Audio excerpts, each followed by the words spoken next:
Hi friends, మీరు good morning. ఈరోజు Sunday కదా, మార్నింగ్ బ్లాగ్ అనమాట. ఇది మార్నింగ్ తీసాను. ఈరోజు సండే కదా, చికెన్ చేసుకుంటున్నాం ఫ్రెండ్స్. మేము అక్కడ సామాన్లు కడిగేస్తా ఉన్నాను. చికెన్కి అన్నీ రెడీ చేసేసుకున్నాను. టీ తాగిండేవి, చికెన్కి అంతా రెడీ చేసుకుంటే సామాన్లు ఉంటే కడిగేస్తూ ఉన్నాను.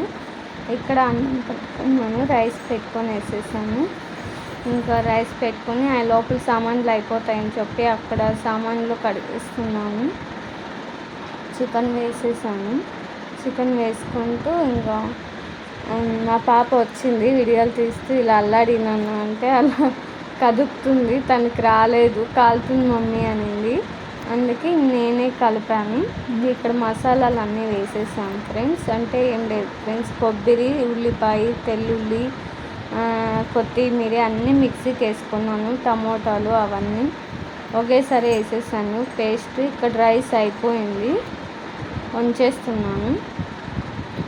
మేము ఇలాగే చేసుకుంటాం ఫ్రెండ్స్. మరి రైస్ కుక్కర్ ఎప్పుడు యూజ్ చేయను, ఉంది కానీ యూజ్ చేయబుద్ధి కాదు. నాకు ఇలా వంచితేనే అన్నం బాగుంటుంది అని అంత పని అయిపోయింది ఫ్రెండ్స్. అక్కడ చికెన్ కూడా అయిపోయి వచ్చింది, విజిల్ వస్తే అయిపోతుంది.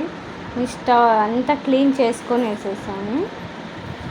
క్లీన్ చేసుకొని ఇల్లంతా ఊడ్చుకొని వేసానని అన్నీ దులిపేసాను. సోఫాలు అన్నీ దులిపేసి నీట్గా పరుచుకున్నాను, సత్తను ఊపేసి.